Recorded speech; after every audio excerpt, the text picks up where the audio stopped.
देखिए, चौथा चरण का हमारा कार्यक्रम है। कार्यक्रम का नाम जो है कार्यकर्ता दर्शन सा संवाद कार्यक्रम, और इस चौथे फेज में कोसी के इलाके, सीमांचल के इलाके, जो भी हर एक जिला आता है वहाँ मेरा जाना हो रहा है। सुपौल से इसकी शुरुआत हुई थी, सहरसा कल हुआ, आज मधेपुरा है, कल अररिया होगा, और उसके बाद बाकी जो किशनगंज, पूर्णिया के इलाके हैं, कटिहार के इलाके हैं। इस दौरे में तमाम जितने हमारे कार्यकर्ता हैं, पंचायत के, बूथ स्तर के, ब्लॉक लेवल के, जिला के जितने हमारे पदाधिकारी हैं, सभी लोगों से संवाद होगी। और कार्यक्रम का यही मकसद है कि पार्टी की विचारधारा को कैसे मजबूत किया जाए, पार्टी के संगठन को कैसे मजबूत किया जाए और विस्तार कैसे किया जाए। घूमने पे बहुत चीज़ें पता चलती हैं। जो लोकल हमारे जो कार्यकर्ता होते हैं, पंचायत से, प्रखंड से, जिले का समस्याओं से भी जो है अवगत कराने का काम करते हैं। इसी फीडबैक के अनुसार हम लोगों ने तय किया था कि हम लोग माई बहन मान योजना हम लोग लाएंगे और 2500 रुपए उनके खाते में हम लोग डालेंगे। ठीक सरकार बनने के 1 महीने के भीतर जो है इसको हम लोग जो है लागू करेंगे। इसी कार्यक्रम के तहत फीडबैक पे हम लोगों ने तय किया था, जो स्मार्ट मीटर से जो लोग परेशान हैं, बिजली बिल से जो लोग परेशान हैं, उनके लिए जो है बिहार के लोगों के लिए 200 यूनिट फ्री में बिजली हम लोग देंगे। और यही नहीं, जो वृद्धा पेंशन है, सामाजिक सुरक्षा पेंशन जो मिलता है, बगल के राज्यों में 400 है, झारखंड को बगल के राज्यों में 1000 है, यहाँ 400 मिलता है, तो इसको बढ़ा करके हम लोग 1500 रुपये करेंगे, जिसमें विधवा पेंशन है, विधवा औरतों के लिए, दिव्यांग लोगों के लिए, और जो वृद्धा लोग जो हैं, जो बुजुर्ग हैं, उनके लिए। ये सारा काम जो है उन्हीं के फीडबैक के अनुसार जो है हम लोग भी तैयारी कर रहे हैं और अपने विजन में इसको भी इंक्लूड किया जा रहा है। लोगों की अपेक्षा भी होती है जानने की कि भाई अगर आपको मौका मिलेगा, जनता सुनना चाहती है, आप क्या कीजिएगा। हम लोगों का प्रयास है कि बिहार को किसी भी प्रकार से जो है अव्वल राज्यों में ले जाना है। और नीति आयोग के सूचकांक में देखिएगा, पलायन हो, बेरोजगारी हो, बिहार जो है इसमें अव्वल नंबर पे जो है आता है।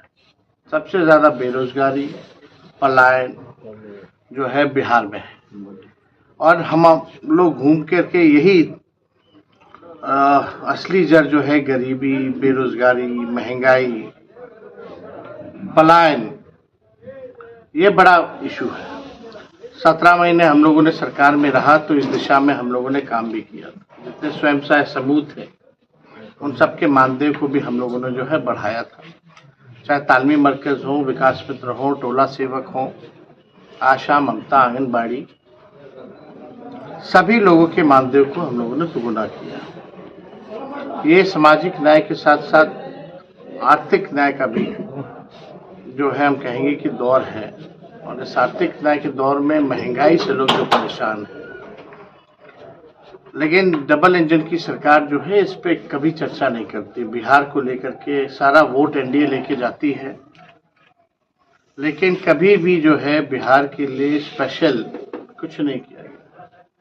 चुनाव के समय बात कही जाती है बिहार को विशेष राज्य के दर्जे को देने की, लेकिन सरकार बनते ही जो है इसको मना कर दिया जाता है। हम लोगों की पुरानी मांग है बिहार को विशेष राज्य का दर्जा मिले, लेकिन आप देखिएगा कि जो लोग इसका भी समर्थन करते थे, आदरणीय मुख्यमंत्री नीतीश कुमार जी, आज खुद सरकार के पार्ट है, आज वो चुप्पी साधे हुए हैं। देगा कौन? अगर आज तो केंद्र में बैठे हैं, सरकार चला रहे हैं, अगर वो चाहे तो सरकार भी गिर जाए भारत की, तो अब नहीं दिला पाएंगे बिहार को विशेष राज्य का दर्जा, तो कब दिला पाएंगे? विशेष पैकेज तो दूर की बात है। आप देखिएगा जो बाढ़ आया था इन इलाकों में, इस बाढ़ के लिए भी जो है कोई भी पैकेज दिया हो केंद्र सरकार ने राहत के लिए, तो वो बताना चाहिए। 2009 में शायद जो बाढ़ आया था कोसी में, बहुत भयावह बाढ़ आया था, उस समय के तत्कालीन प्रधानमंत्री मनमोहन सिंह जी थे, 2008-9। तो आप देखिएगा कि उस समय रेल मंत्री लालू जी थे। उस समय 1000 करोड़ का पैकेज मिला केंद्र से, रेल नीर को भी उतारा गया था, कैंपिंग लगाई गई थी, सारी सुविधाएं दी गई थी। लेकिन आज की मौजूदा सरकार केवल कहने के लिए डबल इंजन है, वाकई में एक इंजन भ्रष्टाचार में है, एक इंजन जो है अपराध में लगा हुआ है। लॉ एंड ऑर्डर का क्रिमिनल डिसऑर्डर हो चुका है, बिहार में इंफ्रास्ट्रक्चर का फ्रैक्चर हो चुका है, पुल पुलिया गिर रहा है, बांध में चूहा खा जा रहे हैं, भ्रष्टाचार का खेल हो रहा है। मुख्यमंत्री जी हर एक मुद्दे पे गायब है, बीपीएससी का इशू हो, नौजवानों का इशू हो, कहीं भी वो नजर नहीं आ रहा है।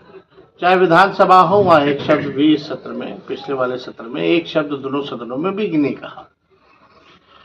अब सुनने में आ रहा है यात्रा में निकलने वाले थे, शायद स्थगित हो गया या आगे बढ़ा दिया गया डेट, अब वो जाने।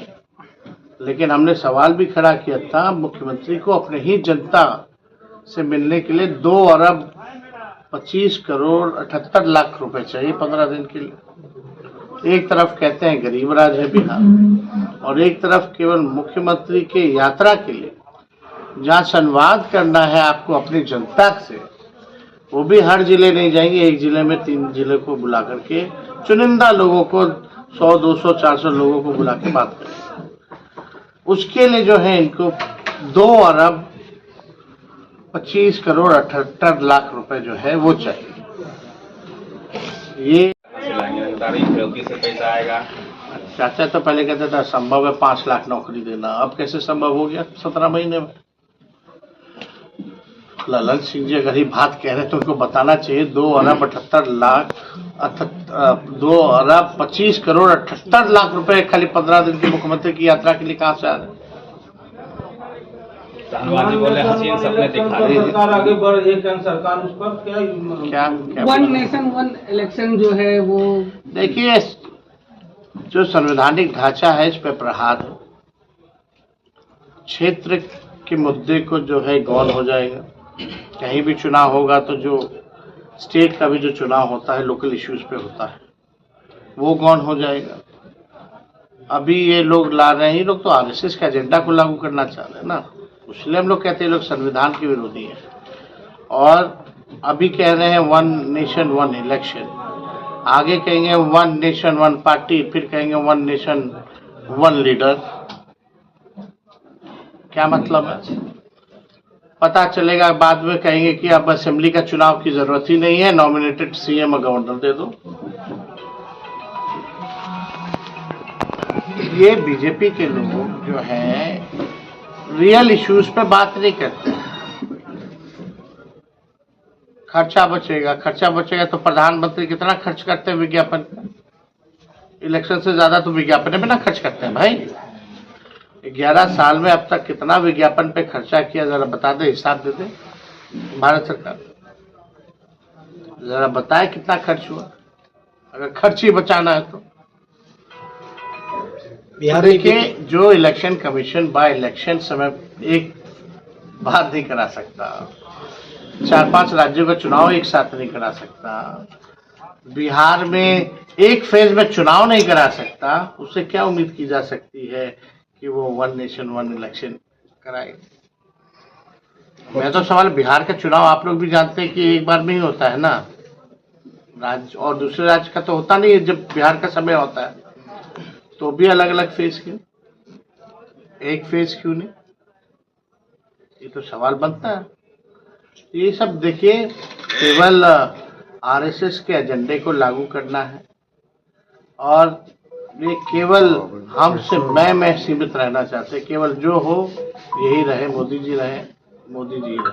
कैसे लड़ेंगे 25 का चुनाव? इंडिया गठबंधन में दरार बढ़ रहा है, आपका जो A to Z है उसका अपेक्षित लाभ नहीं ले रहा है। कौन सा दरार बढ़ रहा है? आप देख रहे हैं दिल्ली में अलग अलग दोनों खड़ा हुआ है, केजरीवाल अलग है, कांग्रेस अलग है, वो स्टेट का है। ममता बनर्जी का वही हाल है। आप वो तो पहले ही आप लोग जब इंडिया अलायंस बना था तो तय था कि भाई स्टेट में है जो अलग है, इंडिया का अलग रहेगा। फिर उत्तर प्रदेश में जो चुनाव हुआ उसमें भी दोनों अलग लड़े। आप समझ ही नहीं पा रहे। उत्तर प्रदेश में हुआ तो रिजल्ट क्या आया? रिजल्ट तो अपेक्षित रिजल्ट जो सब चुनाव में आया था उससे काफी कम आया। 2 सीट जीते। आपको बिहार की चिंता है तो बिहार में तो सबसे ज्यादा इंडिया अलायंस के मेंबर है, 7 दल है। तो बिहार में अरे आप बताओ ना, यहाँ कांग्रेस साथ में है, तीनों लेफ्ट पार्टी साथ में है कि नहीं? वीआईपी पार्टी साथ में है, सब तो इंडिया के अलायंस के मेंबर हैं ही यहाँ। वही तो इस बीच कैसे आप तैयारी? अरे जब साथ में है तो तैयारी क्या करना? रिजल्ट उतना अरे यहाँ कौन सा दरार हो रहा है? रिजल्ट अपेक्षित नहीं मिल रहा है तो बीच में तो चुनाव हरा ना दिया गया था आपको। सर बिहार सर दलित 4-5 सीट बहुत से अधिक बढ़ रही है बिहार में सर। दलितों के ऊपर अत्याचार बहुत तेजी से बढ़ रहे हैं। कल जहानाबाद में भी एक रविदास समाज के लोगों को लोटा से पानी पी लेने पर मार दिया गया।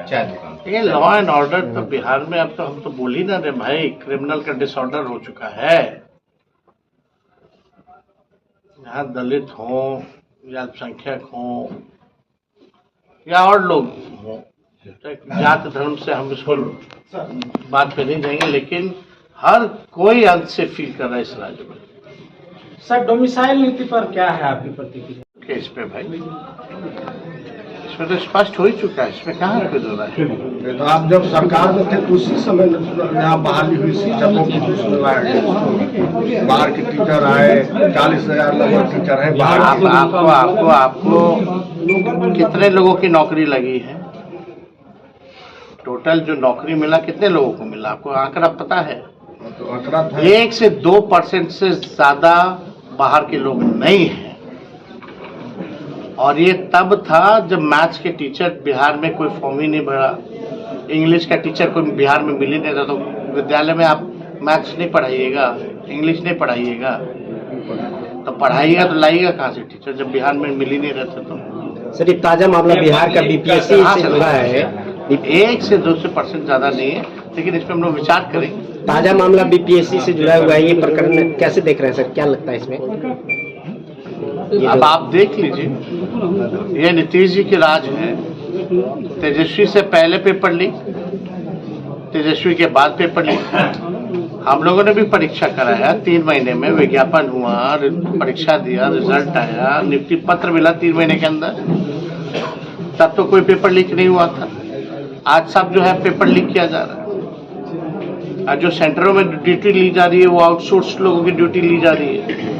चाहे जितने भी स्टाफ हो, पेपर बांटने से लेकर के ले जाने वाले लोग, और जितने आउटसोर्स्ड है सब कोचिंग माफिया के लोगों को डाल दिया गया है। तो पेपर तो लीक होना ही है। ये स्थिति बनी हुई है। तो आप देखिएगा पेपर लीक, चाहे मैट्रिक का परीक्षा हो या बीपीएससी तक का परीक्षा हो, हर एक पेपर में, परीक्षा में पेपर लीक होता है। ये पूरी तरीके से माफियाओं को जो है सरकार संरक्षण दे रही है। अब तक कितने पेपर लीक हुए हैं? कोई कार्रवाई अगर हुई हो तो बता दो, किसी भी मंत्रियों पर या अधिकारियों पर, किसी पर भी। और जितने पेपर लीक के मामले हैं, एक ही जिले से तार की जुड़ा हुआ है। ये भी जांच का विषय है, लेकिन सरकार जो है खामोश है। अद्भुत है ना कि मुख्यमंत्री हर एक विषय पे चुप रहते हैं। कभी मुख्यमंत्री बोलते ही नहीं है कोई इशू पर। उनका टेप रिकॉर्डर सब बोलता रहता है। उससे क्या लेना देना बिहार को? उसको बनाया क्या मुख्यमंत्री जो टेप रिकॉर्डर है? जो मुख्यमंत्री है वो आके सामने जवाब देना। आप मेंबरशिप भी चलाए थे और अभी कार्यकर्ताओं से मिल भी रहे हैं, आपकी पार्टी कार्यकर्ता भी है, तो आप सेटिस्फाई हैं अपनी मेंबरशिप से? और जो कार्यकर्ताओं का ठीक है, हम लोगों ने 3 महीने पहले ही, समय शेड्यूल के 3 महीने पहले ही हम लोगों ने इसकी शुरुआत करी है। और बीच में कई जगह चुनाव भी थे, पर्व त्योहार भी था, और अभी भी टैक्स का चुनाव भी था। तो सब लोग उलझे हुए, अभी समय है, धीरे धीरे पिक करेंगे इसको। आप रिस्पांस से संतुष्ट हैं? जो आपको लग रहा था जिस तरह का रिस्पांस मिलेगा इसमें? नहीं, देखिए लोग तो है ना, सबसे ज्यादा देखिए ताकत तो राष्ट्रीय जनता दल की है। संगठन मजबूत है ना, जिला में संतुष्ट है ना आप? हम आगे और मजबूत करना चाहते हैं। जब तक हम लोग पूरी तरीके से मजबूत नहीं हो जाते, तो हम लोग हमेशा मिलते हैं, क्यों नहीं मिलते हैं। जो जनसभा लालू यादव की देखने को मिलती थी, तो हम लोग तो कम किए हैं क्या जनसभा, अब मध्यप्रदेश जैसे इलाके में नहीं नजर आती। होगा होगा, समय समय पे हुआ था। अभी पिछले बार तो हम जन विश्वास यात्रा में आए थे। सर एक अंतिम सवाल है सर, बिहार में शराबबंदी है लेकिन जो नए जनरेशन है वो नशे की लत में काफी ज्यादा आगे बढ़ रहे हैं, इसे कैसे देख रहे हैं, क्या होना चाहिए? अवेयरनेस बढ़ाना चाहिए लोगों को। अवेयरनेस जब तक नहीं होगा तब तक जो है इस तरह का काम होगा। और जहाँ से अगर यहाँ नशा मुक्ति है तो लॉ का इम्प्लीमेंटेशन भी सही ढंग से होना चाहिए। कानून है तो कानून का इम्प्लीमेंटेशन होना चाहिए। तेजस्वी की सरकार आएगी तो इसको कैसे देखा जाएगा? भाई हम लोग तो अगर कोई भी लॉ अगर बनाएंगे तो उसका इम्प्लीमेंटेशन में हम लोग हमेशा मिलते हैं, क्यों नहीं मिलते हैं। जो जनसभा लालू यादव की देखने को मिलती थी, तो हम लोग तो कम किए हैं क्या जनसभा, अब मध्यप्रदेश जैसे इलाके में नहीं नजर आती। होगा होगा, समय समय पे हुआ था। अभी पिछले बार तो हम जन विश्वास यात्रा में आए थे। सर एक अंतिम सवाल है सर, बिहार में शराबबंदी है लेकिन जो नए जनरेशन है वो नशे की लत में काफी ज्यादा आगे बढ़ रहे हैं, इसे कैसे देख रहे हैं, क्या होना चाहिए? अवेयरनेस बढ़ाना चाहिए लोगों को।